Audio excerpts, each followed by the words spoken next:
NEET 2026 में exactly एक साल अपने पास यहाँ पर है। इस वीडियो में मैं तुमको एकदम कंप्लीट रोड मैप देने वाली हूँ। तुम 50 वीडियोस इंटरनेट के ऊपर देख लेना, मैंने वो सारी देख ली है। सब कुछ समराइज करके अपने पिछले 5 साल के टीचिंग एक्सपीरियंस को कंबाइन करके, अपना खुद का इस एग्जाम को क्रैक करने का एक्सपीरियंस कंबाइन करके, सब कुछ मेरी जो गलतियां मैंने करी जिसकी वजह से मेरा फर्स्ट अटेम्प्ट में 291 मार्क्स आया, फिर मैंने अपने ड्रॉप ईयर में क्या सुधारा, I combined everything, I combined the whole strategy and सारी की सारी चीजें मैं यहाँ पर तुमको बोलने वाली हूँ। इस वीडियो में मैं 2-3 स्टूडेंट्स टारगेट करूंगी। नंबर 1 स्टूडेंट अपने पास वो रहेंगे जो अभी अभी क्लास 12th के अंदर एंटर कर रहे हैं, ठीक है, जिनकी क्लास 11th वेस्ट हो चुकी है या फिर अच्छी है, मुझे उस चीज से कोई फर्क नहीं पड़ता, मैं वेस्ट ही मान के चलूंगी। मैं समझूंगी कि तुम अभी भी एग्जैक्टली 0 पे हो। मैं मानती हूँ यार क्लास 10th बहुत ईजी होती है, 11th में आते नहीं समझ में आता है। बहुत बच्चों को 12th में आते आते पता चलता है कि okay there is some exam NEET जिसके लिए मुझे बहुत अच्छे से प्रिपरेशन करनी है। जैसे मेरे लिए भी क्लास 12th ही सबसे ज्यादा इंपॉर्टेंट, वहीं से चीजें स्टार्ट हुई थी, ठीक है। दूसरा वो बच्चे होते हैं जिन्होंने जस्ट अभी 12th अपने पास यहाँ पर दे दिया एंड दे ऑलरेडी नो कि यार मुझे पता है कि मुझे ड्रॉप करना है। तो उन सारे के सारे बच्चों के लिए एकदम डिटेल्ड रोड मैप है। मैंने 680 यहाँ पे लिख के रखा है। मैं बोल रही हूं अगर जो बातें यहाँ पर बोली जा रही हैं वो तुमने फॉलो कर ली ढंग से, 700 प्लस नंबर तुम लोगों का कहीं नहीं गया। अपने को रैंक लेना है। अब सबसे पहला सवाल यही आता है, हर किसी बच्चे को क्या चाहिए होता है, एम्स दिल्ली चाहिए होता है या फिर कोई भी एम्स अपने पास चाहिए होता है। जैसे ही कोई भी बात की जाती है हर बच्चा पूछता है कि अगर मैं अपना पूरा जी जान लगा दूं, दम लगा दूं तो हो जाएगा क्या। देख बेटा, अब जो 2025 का एग्जाम देने वाले बच्चे वो मुझसे ये सवाल आकर पूछेंगे, मैं सीधा सीधा बोल दूंगी देख बेटा अभी नहीं हो सकता, अपना रैंक के लिए अब भागो। वो कभी वादे आपको नहीं दिए जाएंगे, लेकिन 1 साल में अगर तुमने अपना जी जान लगा दिया, 100% डाल दिया, तो 200% मैं बोल रही हूं एम्स दिल्ली क्रैक करना पॉसिबल है। मैं हमेशा एग्जांपल देती हूं कि पीछे की दीवार है, तुमको मैं कहूं कि इसको हाथ से अगले 2 घंटे में तोड़ दो, तुम्हारा दिमाग खुद ही कह देगा कि नहीं तोड़ पाऊंगा। लेकिन अगर मैं तुमको कहूं मैं तुमको हथौड़ा दे रही हूं, अगले 2-3 दिन में तुमको ये दीवार तोड़नी है, तो तुम क्या कहोगे, हाँ कर सकते हैं। तो अगर आपका दिमाग किसी चीज को, जो भी चीज आपने सोची कि अच्छा मेरे को ये चीज करनी है, उसकी पॉसिबिलिटी कह रहा है कि हाँ ये किया जा सकता है, अगर आपके दिमाग से 1% भी आ रहा है ना कि हाँ शायद मैं इसको कर लूंगा, तो मेरी जान कर लोगे तुम एम्स दिल्ली। अगर तुम्हारा दिमाग कह रहा है ना कि यार मैंने अगर अपना 100% दिया ना तो मैं 1 साल में फोड़ दूंगा, तो फूट जाएगा, कोई दिक्कत वाली बात। जो कॉलेज तुम लोगों का ड्रीम है ना वो 100% फूट सकता है। मेहनत लगेगी, कंसिस्टेंसी लगेगी, मैराथन है अभी के अभी। बस ठीक है आज मेरी वीडियो देख ली, बहुत एनर्जी के साथ काम होगा, ऐसे काम नहीं चलेगा। पूरी मैराथन में लंबा भागना पड़ेगा पूरा साल, उसी कंसिस्टेंसी के साथ, बीच में ब्रेक ले लेके, बीच में डिमोटिवेशन होगी, हर चीज को सॉर्ट करते हुए चलना पड़ेगा, ठीक है, सिंपल। मैं जो यहां पर बताऊंगी उसको आपको सुनना है ध्यान से, लेकिन everyone is different, you are different, I am different. उसके बेसिस पे आपको खुद का एक प्लान जो है वो लेआउट करना है। मैं ये मान के चल रही हूं कि तुम्हारी 11 जो है वो बर्बाद हो चुकी है और अब तुम क्लास 12th के अंदर एंटर कर रही हो, ठीक है बेटा जी, या फिर आप इस साल ड्रॉप कर रहे हो, दोनों बच्चों के लिए अपने पास यहां पर है। अब इससे पहले कि मैं इस वीडियो में आगे बढ़ूं, I want you to stop this video and I want you to write down in the comments according to you आपका आइडियल साल कैसा होगा। तुम बहुत रो रहे होगे, तुम बहुत टेंशन में होगे, कंसिस्टेंट होगे, कब तक सिलेबस कंप्लीट हो जाए, क्या हो जाए। I want you to write that. कितने घंटे तुम हर रोज पढ़ रहे हो, कितने घंटे तुम हर रोज सो रहे हो, एक बार उसको लिखना। फिर जब मैं आगे तुमको चीजें बताऊं उससे फिर कंपैरिजन करके देखना, फिर अपने वो जो तुमने टाइम टेबल बनाया फिर वहां पे लिखना एडिट, और एडिट करके फिर जो नया टाइम टेबल तुमको सूझ रहा है वो नया टाइम टेबल, मतलब time table in the sense आगे आपकी क्या स्ट्रैटेजी रहने वाली है। Then when every student will write down ना, आप कमेंट सेक्शन एक बार जाके पढ़ना, you will get to know बाकी बच्चों की क्या मेंटालिटी है आपके इस एग्जाम के अंदर। लेट्स हेल्प ईच अदर यार, हमारा एक दूसरे से कोई कंपटीशन नहीं है, राइट। तो ये चीज जरूर करना, trust me it will help you a lot. चलो अब आप क्लास 12th में एंटर करने वाले हो, उससे पहले हमको एक ब्रिज बनाना जरूरी है, क्योंकि कुछ चैप्टर्स ऐसे होते हैं जिनके ऊपर डिपेंडेंस क्लास 12th की होती है। इससे पहले कि क्लास 12th कंप्लीट हो, please if you want to just do the bare minimum, basic maths physics में, ग्रेविटेशन, इलेक्ट्रोस्टैटिक स्टार्ट होने से पहले फिजिक्स में बेयर मिनिमम इतना जरूर कर लेना। YouTube के ऊपर फ्री डिटेल लेक्चर्स डले हुए हैं, आप वहां से हम लोगों के YouTube चैनल के ऊपर आप लोग देख सकते हो, आपको सारा का सारा डिटेल में मिल जाएगा। इन चैप्टर्स को कंप्लीट कर लेना। बायो के अंदर वैसे ज्यादा जरूरी नहीं है, बायो मॉलिक्यूल्स, लेकिन आप कर लोगे। मॉलिक्यूलर करने से पहले अभी भी करने की जरूरत नहीं है, मॉलिक्यूलर करने से पहले कर लेना। वैसे उसमें भी उतनी ज्यादा जरूरत नहीं पड़ती है, बट फिर भी for your better understanding bio में इतना ज्यादा नहीं होता है। सेल डिवीजन करना चाहो कर सकते हो, और थोड़ा हाई जाना चाहो तो थोड़ा सेल कर सकते हो। केमिस्ट्री के अंदर जनरल ऑर्गेनिक केमिस्ट्री तो 200% करनी ही पड़ेगी तुमको ऑर्गेनिक शुरू करने से पहले। If you want to do more कि हाँ यार 1-2 चैप्टर और बता दो, हम वो भी खत्म कर लेंगे तब तक क्लास 11th के, तो आप क्लास 11th के ये सारे चैप्टर्स जो है क्लास 12th होने से पहले एक ब्रिज बनाने के लिए आप ये कर सकते हो। But this is the bare minimum. Physics के ये दोनों चैप्टर और केमिस्ट्री की जनरल ऑर्गेनिक केमिस्ट्री। बायो फिर भी छोड़ोगे तो भी चलेगा, कोई दिक्कत वाली बात नहीं है। अब सवाल आता है कि हमको स्कूल कैसा वो करना चाहिए। मैं आपको सजेस्ट करूंगी, बहुत बच्चे ऐसे होते हैं जो नीट के एग्जाम से पहले, जैसे अभी भी मैं पढ़ाती हूँ तुमको, जिन बच्चों के अभी क्लास 12 बोर्ड्स के एग्जाम थे वो लास्ट तक रोते रह जाते हैं, कैसे बैलेंस करूँ, स्कूल में इतने घंटे होते हैं। अरे एक ही चैप्टर को 2 टीचर से पढ़ के तुमको कोई अलग समझ नहीं आएगा। इस एग्जाम की ब्यूटी ही ये है कि एक बार टीचर ने आपका काम आसान कर दिया, उसने एक बार आपको पढ़ा दिया। टीचर सिर्फ और सिर्फ 20 से 30% रोल प्ले करेगा, उसके बाद आपको 70% काम आपका ही है, आपको मेहनत करनी पड़ेगी। तो तुमको कुछ ऐसा करना है कि ज्यादा से ज्यादा सेल्फ स्टडी के आवर्स तुमको मिल सके और वैसी चीजें बैलेंस हो जाए, ठीक है। तो आप इफ पॉसिबल वो चीज कर लीजिएगा। अब दूसरी चीज, अब हमको स्टार्ट कैसे करना है। सबसे पहला स्टेप आपका होना चाहिए कोई कोचिंग ज्वाइन करना। बहुत सारे स्टूडेंट्स क्या करते हैं, वो लोग सोचते हैं कि मैं पैसे बचा लेती हूँ, ठीक है यार, ऑफलाइन के अंदर तो बहुत पैसे लगते हैं, 2 लाख 3 लाख सबके पास उतने नहीं होते। बट आई फील 4-5 हज़ार रुपए का जो ऑनलाइन के अंदर बैचेस होते हैं that can be easily afforded. मैं इसका रीजन बोल रही हूँ, साल भर यूट्यूब के ऊपर कोई भी ऐसा बैच नहीं चलता है जो पूरे साल भर अपने पास यहाँ पर चलता रहे। अगर चल भी गया, बीच में कुछ गड़बड़ हुई, टीचर की तबीयत खराब हुई, वो पहले पेड बैच को, जो फ्री बैच है उसको ड्रॉप करेगा, पेड बैच के ऊपर ज्यादा फोकस करेगा। अगर उसकी तबीयत खराब हुई वो पेड बैच को लेगा, ठीक है, क्योंकि उसके बाद टीचर की एक रिस्पॉन्सिबिलिटी बन जाती है। एंड दूसरा, आपके ऊपर भी एक पेमेंट करने के बाद एक स्ट्रेस बन जाता है कि हाँ यार मेरे को करना ही पड़ेगा, और घर वाले भी थोड़ा सा प्रेशर डालना शुरू करते हैं। Good, pressure is good, trust me, pressure is good. So please do join any coaching app. जो तुमको टीचर पसंद आ रहे हैं, जैसे तुमको टीचर पसंद आ रहे हैं, you can join anything, consistency इससे बनेगी।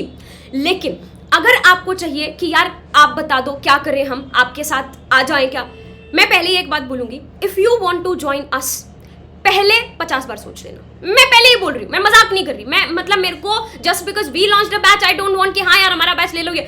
मैं पहले ही बोल रही हूँ, पहले 50 बार पूछ लो, पहले 50 बार सोच लो, लेकिन जिस दिन सोच लिया उस दिन फिर पलटी मत मारना, क्योंकि हम अपनी तरफ से 100% डालने वाले हैं। जिस दिन अगर तुमको ट्रस्ट हो गया कि हाँ यार हमको आपके साथ ही काम करना है, उसके बाद फिर तुमको हमको बीच में छोड़ना नहीं है, फिर छोड़ना नहीं, फिर ऐसा ना होना चाहिए बीच में इधर चलेगा उधर चलेगा, क्योंकि हर चीज तुमको दी जाएगी। अगर ज्वाइन करना है, कौन सा बैच अपने पास है, पहले सुपर 6 अपने पास चलता था, सारे लीजेंडरी टीचर्स रहते थे, but as I joined an academy तो बीच में मुझे थोड़ा सा जगह चाहिए थी। सुपर 6 की जगह 7 की टीम है हालांकि, but this is the legendary batch. सबसे ज्यादा सिलेक्शन अगर अन अकेडमी पे किसी बैच से निकलते हैं, हिस्ट्री उठा लो तुम, इसी बैच से निकलते हैं। 1 अप्रैल को स्टार्ट होगा, 10 मई तक अपने पास खत्म होगा। 10 मई को क्यों, एग्जाम क्या 10 मई को होने वाला है बेटा, एग्जाम के बाद भी तुमको हम हैंडल करेंगे, कॉलेज मेडिकल कॉलेज तक छोड़ के आएंगे तुमको, उसके बाद भी तो प्रेशर होता है ना। जरूरी थोड़ी है कि जिस बच्चे ने, हर बच्चे ने प्रिपरेशन करी हर बच्चे का ही सिलेक्शन हो जाएगा। ये आखिरी दिन तक तुम लोगों के साथ रहने वाला, this is the nexus batch for NEET 2026। आपको पूरा सिलेबस डिटेल में कंप्लीट कराया जाएगा।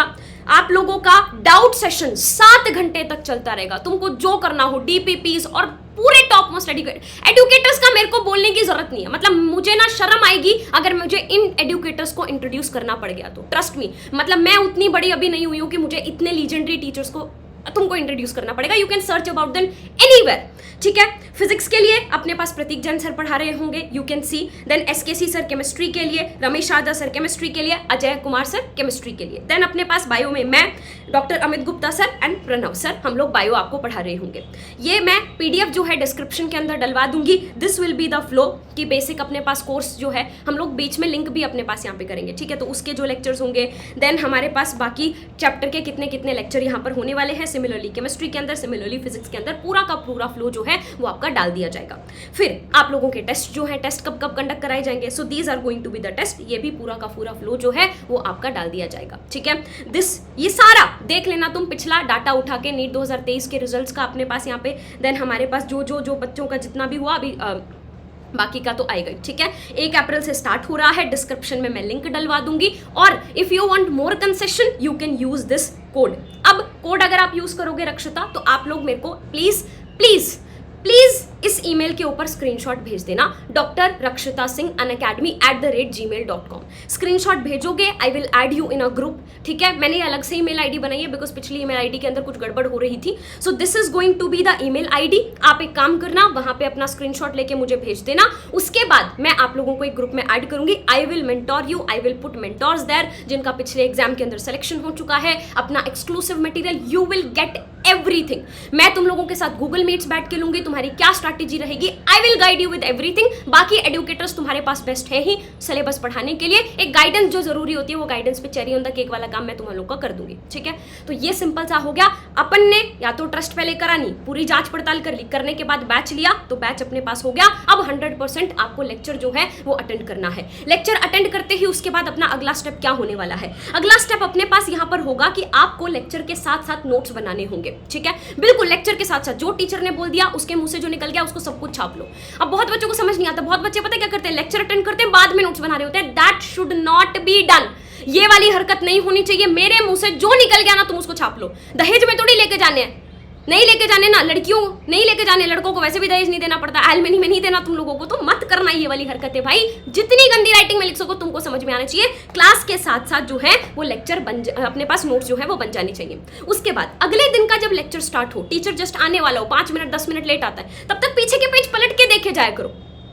ये चीजें हमेशा याद रखना रिवीजन करने के लिए। चलो, उसके बाद जैसे ही आपके लेक्चर जो है वो खत्म हो जाए, उसके बाद एक ब्रेक लो 10 मिनट का 15 मिनट का, but do not use phone. अगर आपको फोन यूज करना है ना, आप रात को करो, क्योंकि रात को उसके बाद एक लिमिटेड टाइम होगा, फिर तुमको सोना ही पड़ेगा। मान लो हार्मोन्स अपने ऊपर उछाल मार भी गए, तो उसके बावजूद कम से कम अपने पास सोने का ऑप्शन तो है कि ठीक है यार अब सो जाएंगे, उसके बाद अपना सुबह जो उठेंगे फ्रेश उठेंगे। सो अगर आपको यूज करना ही है, you want to use social media, okay it's fine. I would suggest भाई फोन फेंक दो। मैं तो सीधा सा बोल रही हूँ, मेरा जब ड्रॉप ईयर था मैं तो डब्बा वाला फोन लेके गई थी, तो उठा के फोन फेंक दो। अपनी फैमिली से कनेक्टेड रहो, सोशल मीडिया वोडिया सब उड़ा दो। मैं तो बोल रही हूँ नया यूट्यूब चैनल खोलो, नया यूट्यूब का अकाउंट बनाओ और उससे लेक्चर देखना स्टार्ट करो, ताकि वहां पे पर सिर्फ नीट रिलेटेड चीजें अपने पास यहाँ पे आ रही है, ठीक है। अगर कर भी रहे हो तो मैं तो तुमको बोल रही हूँ एक फॉर्मूला बना लो। अगले 1 साल तक जब भी तुमको फोन यूज करना है, पता है जब हम लोग भी प्रिपेयर करते थे ना, उस टाइम पे मेरे को भी ऐसे होता था यार कि माँ बाप क्यों इतना सर पे चढ़े हुए हैं, मेरे को प्राइवेसी क्यों नहीं दे रखी। बट सिर्फ 1 साल के लिए अपनी प्राइवेसी छोड़ के जब भी फोन यूज कर रहे हो, माँ बाप के उसके अंदर यूज कर लेना। माँ बाप अपने आप तुमको कंट्रोल कर लेंगे। तुम इतनी ज्यादा घंटों से डिस्ट्रैक्टेड होगे ना, माँ बाप तुमको अपने आप कंट्रोल कर लेंगे। इधर उधर रिलेशनशिप के अंदर जाने का वो होगा ना, माँ बाप कंट्रोल कर लेंगे। Yes it will be difficult but it will be worth it. हाँ, तुमको बहुत बार हेल्पलेसनेस फील होगा जब माँ बाप तुम लोगों को फोन नहीं दे रहे होंगे, बट आगे तुम लोगों का है यार। अगर एम्स चाहिए तो फिर उसी हिसाब की तैयारी करो, फिर उसी हिसाब की शिद्दत रखो, अदरवाइज मत करो, ठीक है। चलो, तो आपने 5 से 6 आप लोगों का हफ्ते में 5 से 6 दिन जो क्लासेस रहेंगी वो आपको लगानी है, मंडे से लेकर सैटरडे तक। उसके बाद आपने 5-6 घंटे की क्लासेस आपकी हुई, आपने 1-2 घंटे का ब्रेक लिया। शुरू में आपको क्या करना है, अभी आपकी क्लास 12 जो है वो स्टार्ट हुई है, मैराथन है, स्प्रिंट मत बनाओ। शुरू में 4 से 5 घंटा अपना पढ़ाई करो। क्लास आई, कैसे पढ़ना है, क्या करना है वो बात करते हैं अभी। धीरे धीरे अपन बढ़ाएंगे, 6 से 7 घंटे पे भी जाएंगे, 8 घंटे पे भी जाएंगे, 9 पे भी जाएंगे। साल भर साथ ही हूँ मैं तुम्हारे, कहीं जा तो रही नहीं हूँ। वैसे भी तुम लोग बैच में आओगे तो बैच में मैं ही तुम लोग को मेंटोरशिप देने वाली हूँ, तो अपन धीरे धीरे बढ़ा लेंगे। क्लास 11th का जो हम लोग का वेस्ट हो गया, क्या उसको अभी से करना शुरू कर देना। मेरी जान, पहले तू कंसिस्टेंसी सीख, पहले तू सीख कि हर रोज, आज मैं सुबह उठी, मेरे को कोई मोटिवेशन नहीं आई, लेकिन फिर भी मुझे काम करना पड़ेगा। मुझे इस वीडियो को बनाने का कोई मन नहीं कर रहा, but still I need to put in the work, still I need to do the hard work. So वो पहले सीख।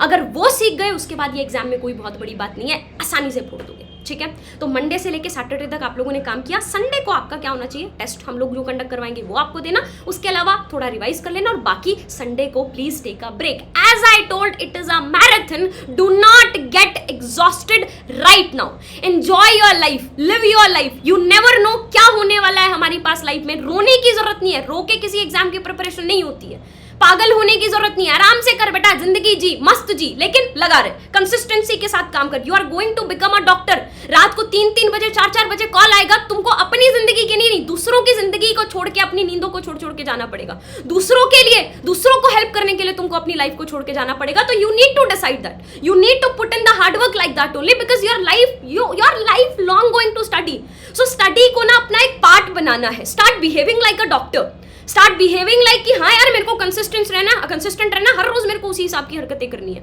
मेरा मन नहीं कर रहा है, मैं फिर भी काम करती हूँ भाई। मेरा मन नहीं करता हॉस्पिटल जाने का, मेरे को फिर भी जाना पड़ेगा। I do not have any simple सी बात है, you need to be consistent. Doctors को छुट्टी नहीं मिलती, हमारे जीवन में कोई संडे मंडे कुछ नहीं होता। मैं कभी नहीं कहती हूँ संडे को मेरी छुट्टी, कुछ नहीं होता। जब टाइम मिले एंजॉय कर लो, जब नहीं मिले अपना काम करते रहो अपने पास यहाँ पे, ठीक है।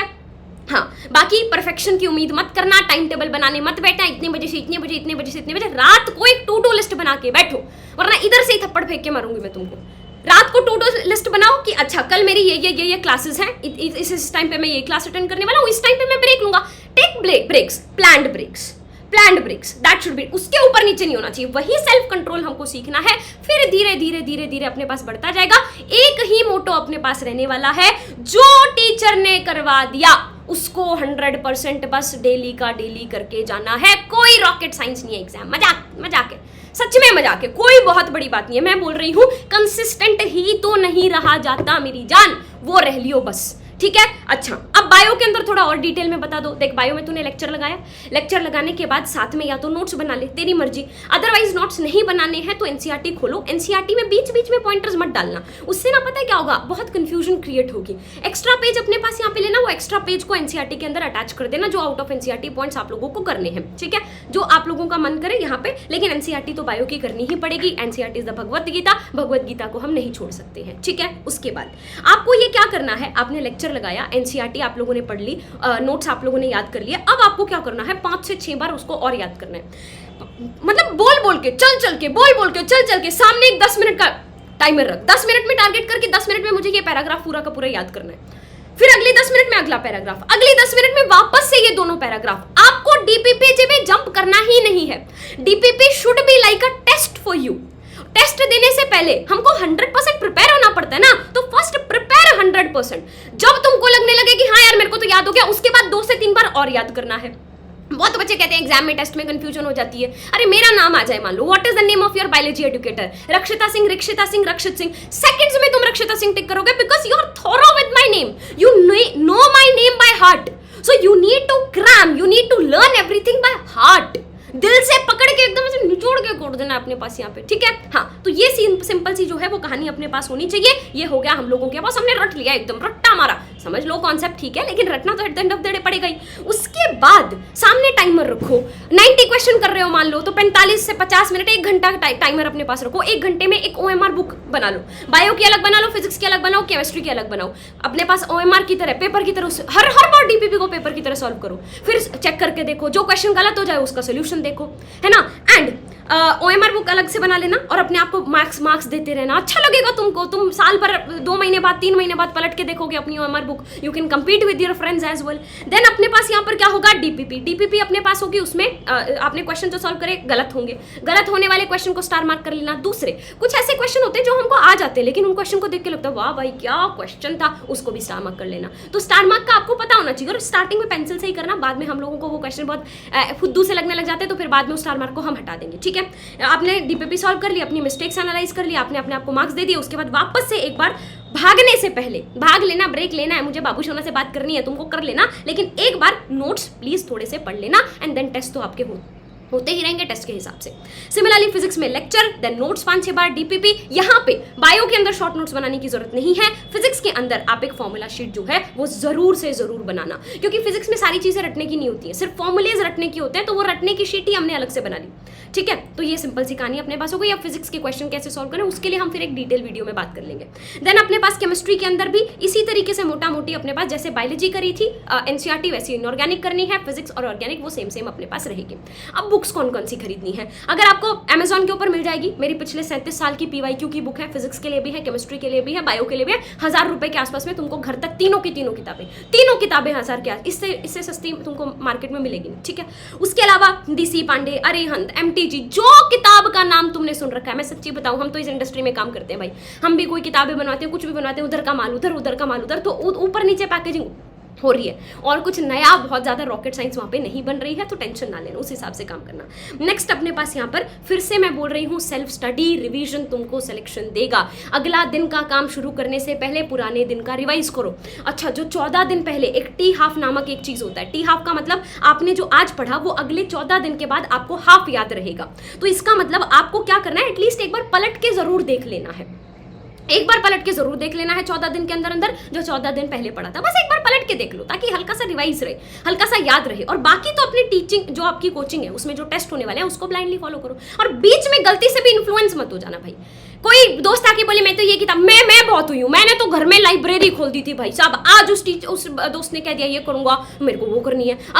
अगर वो किताब कह दी तो मेरे को वो किताब, मैं तो जेई तक की किताबें उठा के बैठी हुई थी। देन तुम टॉपर्स की वीडियोस देख देख के एचसी वर्मा करेंगे, वो करेंगे, अरे एचसी वर्मा करेंगे, एनसीईआरटी फिजिक्स की पढ़ेंगे, उन पे स्किप करने से पहले बेयर मिनिमम तो करो, सिलेक्शन तो इंश्योर करते हैं, फिर तुमको एम्स दिल्ली पे जाना है, फिर फिजिक्स की एचसी वर्मा पे जाना, फिर फिजिक्स की एनसीईआरटी के ऊपर जाना। वो किताबें ऐसी होती है जिसको बाद में जाने की चीजें होती है, वो लास्ट की बातें होती हैं। जब अपना सिलेबस एक बार ढंग से बिल्कुल रगड़ा जाता है ना, उसके बाद वो चीजें होती है, ठीक है। अगर साथ साथ कर सकते हो तो फिर फिजिक्स की एचसी वर्मा कर लेना, ठीक है, और एनसीईआरटी तीनों सब्जेक्ट्स की पढ़ लेना, सारी की सारी इन टेक्स्ट क्वेश्चन, लेकिन सब लोग कर लेना प्लीज। एनसीईआरटी की रीडिंग मत मारना, एनसीईआरटी की रीडिंग सिर्फ इनऑर्गेनिक और बायो की मारनी है, इन टेक्स्ट क्वेश्चन सबके कर लेने हैं, फिजिक्स के भी, केमिस्ट्री के भी, वो इंपॉर्टेंट है, ठीक है। चलो, अब जैसे ही आप टेस्ट देके आओगे तो उसका आपका वीकली, हर वीक में एक टेस्ट होगा, 2 वीक में आपका एक टेस्ट होगा, तो पहले से ही जैसे आज टेस्ट देके आओ, नंबर कब बने तो हर बार उम्मीद रखना, मेरे जैसा इंसान तुमको कभी नहीं मिलेगा। मेरे तो हर टेस्ट में नंबर कम आते थे, मैं फिर कहती थी अगला टेस्ट में देख लेना, फिर अगले में फिर कम आ जाते थे, मैं फिर कहती थी उम्मीद नहीं छोड़नी अपने को, बस वो उम्मीद अपना मत छोड़ना, लगे रहना लगे रहना लगे रहना, और पहले से ही अपना सिलेबस जो है उसको डिवाइड जो है वो अपने पास करके बैठ जाना कि अच्छा ठीक है, इस दिन ये, इस दिन ये, इस दिन ये, ठीक है। और एग्जाम के थोड़ी देर पहले आपको थ्योरी रिवाइज करनी है, और वो जो स्टार मार्क कर रहे थे क्वेश्चन वो आप लोगों को रिवाइज करने हैं टेस्ट देने से पहले। अब टेस्ट देने के जब आप जाओगे, आपकी कभी भी 100% प्रिपरेशन हो ही नहीं पाएगी, 70 से 80% तुम लोग की प्रिपरेशन होगी, कभी नहीं हो पाएगी। लेकिन मैं हमेशा एक बात कहती हूँ, 100 की करके भी मत जाना बेशक, 70 से 80% करके जाना, लेकिन वो 70 से 80% ऐसी करके जाना बेटा जी तुम लोगों जैसी और कोई वो प्रिपरेशन ना कर पाए। This should be your target. उसके बाद जब तुम वापस आओगे टेस्ट देके, तुमको एनालिसिस करना है, डू नॉट लीव दिस। सबसे पहला काम, खाने का निवाला बाद में जाना चाहिए, टेस्ट के बाद पहले एनालिसिस होना चाहिए। क्या एनालिसिस होगा? नंबर 1, वो क्वेश्चन जो आपसे आप पढ़ के नहीं गए थे, पढ़ के नहीं गए थे तो कैसे सॉल्व होंगे। नंबर 2, आप पढ़ के भी गए थे उसके बावजूद भी आपसे सॉल्व नहीं हुए, इसका मतलब वो टॉपिक आपको अच्छे से नहीं आता। एक अलग से पेज पे वो टॉपिक्स को लिख लेना और एक लिस्ट बना लेना, उन टॉपिक्स को अच्छे से पढ़ लेना। उसके बाद नंबर 3 अपने पास यहाँ पर क्या होगा, सिली मिस्टेक्स, ठीक है। तो सिली मिस्टेक्स आप लोगों की हो सकती हैं, तो सिली मिस्टेक्स के लिए आप एक बार बार रिवीजन करोगे, एक मिस्टेक बुक बनाओगे, उस मिस्टेक बुक में लिख लेना कि हर बार मैं कैलकुलेशन में गलती करता हूं। तो धीरे धीरे जब वो इनपुट दिमाग को आता रहेगा तो धीरे धीरे दिमाग उस इनपुट को लेना स्टार्ट कर देगा and things will become better. बाकी रिलेशनशिप से ट्राई टू अवॉइड, जब भी लो मोमेंट्स आपकी जिंदगी में हो रही होंगी, आपको ओवर थिंकिंग होगी, आपको हमेशा मतलब ऐसा होगा कि अब हो जाएगा क्या, मतलब वापस लग जाना। बहुत बार ऐसे होगा कि 15-20 दिन नहीं पढ़ाई कर पाई, बहुत बार ऐसा होगा कि डिस्ट्रैक्शन अपने पास हो गई। Don't worry, start again and do not compare yourself. Parents का भी प्रेशर बहुत ज्यादा आएगा, मैं बोल रही हूँ, बहुत बार पेरेंट्स सपोर्ट नहीं कर पाएंगे, बहुत बार पेरेंट्स नहीं समझ, उनको तो मार्क्स दिखेंगे ना, बस वो सिर्फ मार्क्स देख सकते हैं। They will not be able to understand with the like your level, they will not be able to relate to you कि क्या प्रॉब्लम हुई, बच्चे को क्या क्या दिक्कत हो सकती है, नहीं हो सकता। तो तुमको बस लगे रहना है। 12th करो, ऐसे कर दो कि भाई तुम्हारी जैसी 12वीं किसी ने ना करी हो दिसंबर तक। उसके बाद साथ साथ 11th को करते रहना। अब 11th को किस दिन कौन सा चैप्टर करे, डू नॉट प्लान। ये रियलिस्टिक एडवाइस मैं बोल रही हूँ। ओवर प्लान करोगे कि आज मुझे 11वीं का ये करना है वो करना है, मत करो। किसी दिन टीचर ने कम क्लास ली, टीचर ने क्लास कैंसिल कर दी, तुम्हारे पास टाइम बचा, उस दिन करो। एक अलग से लिस्ट बना लो क्लास 11th के सारे चैप्टर्स की और टिक करते जाओ, जो होता जाए, जितना हो सकता है करते जाओ। आखिरी में तुम्हारी स्पीड भी इतनी ज्यादा बढ़ चुकी होगी कि यही 11th करने के लिए तुमको बहुत कम समय लगेगा। अभी इसी को करने में ज्यादा टाइम लगेगा क्योंकि यार हम अभी नहीं होते हैं, उतना यूज्ड टू नहीं होते हैं, हम लोग को आदत नहीं होती है अभी पढ़ाई करने की। तो पहले we need to gradually increase things, then धीरे धीरे नंबर चेंज कर दो। नया यूट्यूब, इंस्टाग्राम, फेसबुक जो है, मैं तो कह रही हूँ उनको बंद कर दो। जितना हो सकता है लोगों से दूर रहो, ताने सुनने की जरूरत नहीं है। डाइट पे, एक्सरसाइज पे ध्यान रखना। तीनों तरीके की ग्राफ बनेंगे, कभी ऐसे ही कंसिस्टेंटली काम करोगे, कभी ऊपर जाएगा ग्राफ, नीचे जाएगा, नीचे, कोई बात नहीं, हर बार नीचे जाओ जंप, नीचे जाओ जंप। और जब भी कुछ करो ना इस साल में, जो भी काम, जो भी एक्शन आपको जिंदगी में लेना है, हमेशा एक चीज 1 साल तक, बस 1 साल तक, मैं कहती नहीं कि हर बात पेरेंट्स की मानो, ठीक है भाई, तुम अपनी जिंदगी जीना जैसे तुमको जीनी है, पर अगले 1 साल तक जैसा जो भी काम कर रहे हो, बस एक चीज सोच के करना, अगर मेरे माँ बाप मेरे को देख रहे होते तो क्या होता। ठीक है जी, तो ये सिंपल सी कहानी हो गई। आए हैं तो लेके जाएंगे, फोड़ना है अपने को, दिस इज द सिंपलेस्ट वो। बाकी कोर्स जो है 1 तारीख से स्टार्ट हो रहा है, साथ में मिलके फोड़ते हैं। कोड मैंने बता दिया, मैं फिर बोल रही हूँ, विश्वास करना, विश्वास के ऊपर तुम्हारा खरा उतरेंगे। इससे बेटर एडुकेटर्स तुमको नहीं मिलने वाले। तुम किसी पुराने बच्चे से जाके पूछ लो, किसी बच्चे से जाके पूछ लो। मैं खुद पे उतना विश्वास से नहीं बोल सकती जितना मैं उन एडुकेटर्स के ऊपर विश्वास से बोल सकती हूँ। और जितने चैप्टर मैं वहां पर लेकर आऊंगी, मैं ऐसे लेकर आऊंगी कि भाई उन चैप्टर्स के अंदर दम हो, उन चैप्टर्स के अंदर फोड़ रखा हो। और बाकी स्ट्रैटेजी किस हिसाब से प्लान करना है, साल किस हिसाब से प्लान करना है, भाई 2 साल से खुद माथा मारा, इस 2-3 साल खुद माथा मारा इस एग्जाम में, और पिछले 5 साल से लाखों बच्चों को माथा मरवाया है। तो सब पता है कि कौन कहाँ माथा मार मार के गलतियां करता है। तो आई नो एवरीथिंग। मेरे से बेटर इन चीज़ों को कोई नहीं बता पाएगा, इस बात का मुझे भी पता है, ठीक है। तो आप लोगों का 1 तारीख से प्राइस हाइक भी हो जाएगा। फिलहाल सिर्फ 4499, अगर 12 से, देखो इतनी अच्छी मेरी मैथ है नहीं, लेकिन 12 से डिवाइड करूं तो हार्डली 350-400 रुपये पर महीना। 350-400 रुपये पर महीने से सस्ता बैच कुछ नहीं हो सकता। 350-400 पर महीना, उसमें भी तुम कोड लगाओगे और चीज़ें सस्ती हो जाएंगी तुम्हारे लिए, ठीक है। तो यूज कोड रक्षिता, और बड़ा यूज करने का मैंने तो रक्षिता सिंह लाइव यूज कर लेना, ठीक है जी। तो 12 महीने की आपको सब्सक्रिप्शन, 2 महीने फ्री आपको मिल जाएंगे इसके ऊपर। मान लो एग्जाम पोस्टपोन, कुछ भी हो जाता है, वैसे तो एग्जाम पोस्टपोन होगा तो हम वैसे ही तुम लोग को फ्री में ही पढ़ाएंगे, उसकी कोई दिक्कत ही नहीं है। अगर आप क्लास 10th से 12th 11th में आने वाले बच्चे हो, फिर तुमको 2 साल का बैच लगेगा, तो देन आपको वो बैच 8499 का पड़ेगा। अच्छा, अब ना आइकॉनिक भी अपने पास होता है, फिर सीबीएसई कॉम्बो भी होता है। तो जिसको सीबीएसई की भी तैयारी करनी है उनका बैच 16,500 का पड़ेगा। जिसको आइकॉनिक सब्सक्रिप्शन लेनी है, जिसको वीआईपी लेना है, वीआईपी तो भाई अभी मैं बताती हूँ तुमको क्या होगा।